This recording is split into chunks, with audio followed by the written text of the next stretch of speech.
Assalamualaikum warahmatullahi wabarakatuh. Alhamdulillahirabbil alamin. Wabihi nasta'inu ala umuri dunya wadin. Wassalatu wassalamu ala asrofil anbiya wal mursalin wa ala alihi washabihi ajmain. Amma ba'du. Pertama-tama marilah kita uji panjatkan syukur kehadirat Allah Subhanahu wa taala karena berkat rahmat dan hidayahnya kita masih diberikan umur panjang hingga saat ini. Tak lupa salawat beserta salam tetap kita curah limpahkan ke baginda kita semua, yakni Nabi besar Muhammad Sallallahu Alaihi Wasallam, kepada keluarganya, kepada sahabatnya, dan juga kepada kita selaku umatnya hingga akhir zaman. Amin ya rabbal alamin. Pertama-tama saya akan memperkenalkan diri saya terlebih dahulu. Perkenalkan, nama saya Ridho Alif Novaldi dari kelas 11 MIPA 6 absen 26. Di sini saya akan menyampaikan materi yang bertemakan karya tulis ilmiah. Materi ini dilatar belakangi oleh tugas bahasa Indonesia saya, yaitu tugas penyampaian materi karya tulis ilmiah yang diberikan oleh Bapak Robi Subirin. Untuk materinya langsung saja kita mulai ke pengertian. Untuk yang pertama, saya kutip dari sepima.com, pengertian karya tulis ilmiah. Pengertian dari karya ilmiah adalah karya tulis yang dibuat untuk memecahkan suatu permasalahan dengan landasan teori dan metode-metode ilmiah. Biasanya karya ilmiah berisikan data, fakta, dan solusi mengenai suatu masalah yang diangkat.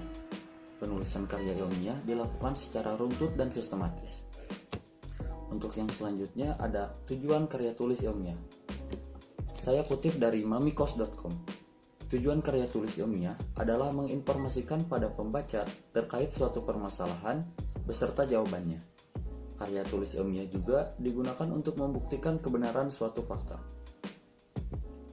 Untuk yang ketiga, ciri-ciri karya tulis ilmiah. Ciri-ciri karya tulis ilmiah, saya kutip dari sepima.com, ada 9. Yang pertama, reproduktif. Artinya, karya tulis ilmiah ditulis oleh peneliti atau penulis harus diterima dan dimaknai oleh pembacanya sesuai dengan makna yang ingin disampaikan penulis atau peneliti. Yang kedua, tidak ambigu. Sebuah karya ilmiah harus memberikan pemahaman secara detail dan tidak dikemas dengan bahasa yang membingungkan. Yang ketiga, ada tidak emotif. Artinya, karya ilmiah ditulis dengan melibatkan aspek perasaan dari penulisnya. Yang keempat, ada menggunakan bahasa baku. Maaf, ini saya ada kesalahan sedikit, bersifat dekoratifnya di sini. Untuk yang keempat, menggunakan bahasa baku. Menggunakan bahasa baku agar mudah dipahami. Penggunaan bahasa baku itu meliputi aspek penulisnya, semua aspek penulisannya.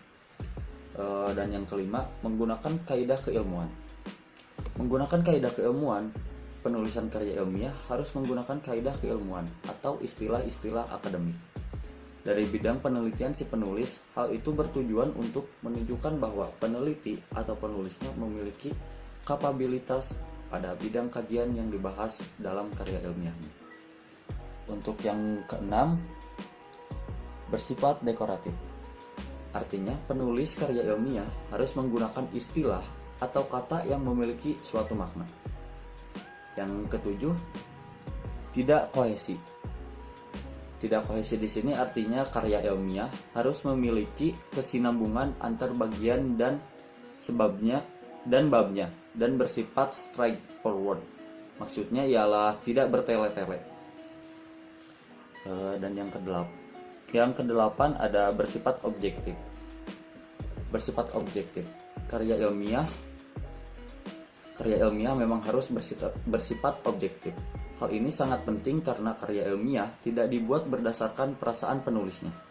Karya ilmiah harus menunjukkan fakta-fakta dan data-data dari hasil analisisnya. Jadi tidak memiliki kecondongan subjektivitas. Yang kesembilan, menggunakan kalimat efektif. Ciri ini berkaitan dengan semua ciri sebelumnya. Tujuan penggunaan kalimat dalam karya ilmiah agar pembaca tidak dipusingkan dengan penggunaan kalimat yang berputar-putar.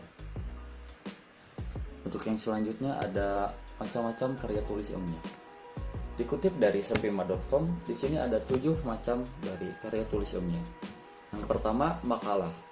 yang kedua ada artikel, yang ketiga ada skripsi, yang keempat ada kertas kerja, yang kelima ada paper, yang keenam ada tesis, dan yang ketujuh ada disertasi. Untuk contoh-contohnya mungkin kalian bisa cari sendiri di Google atau di sumber manapun. Untuk yang selanjutnya ada struktur karya tulis ilmiah. Untuk struktur karya tulis ilmiah, yang pertama ada pendahuluan. Biasanya ini berisikan tentang rancangan suatu permasalahan dan cara permasalahan tersebut diselesaikan.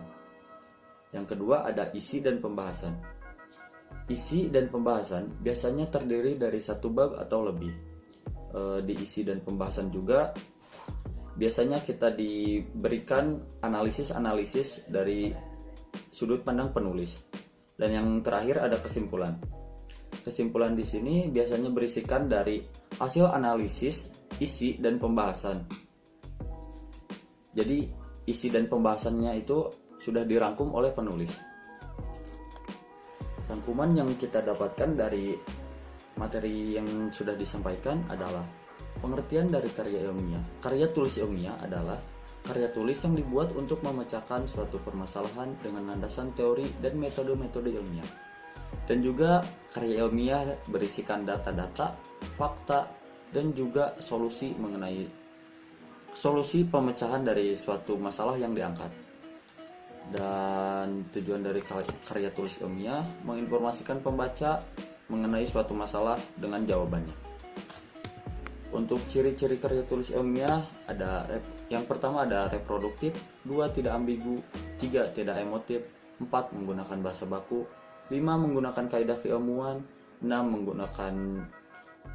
bersifat dekoratif, 7 terdapat kohesi, 8 bersifat objektif, dan yang ke-9 menggunakan kalimat yang jelas.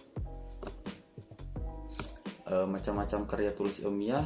Yang pertama ada makalah, artikel, skripsi, kertas kerja, paper, tesis, dan juga disertasi. Struktur dari karya ilmiah ada pendahuluan, isi, dan juga kesimpulan. Sekian yang bisa saya sampaikan. Mohon maaf apabila ada kesalahan. Wassalamualaikum warahmatullahi wabarakatuh.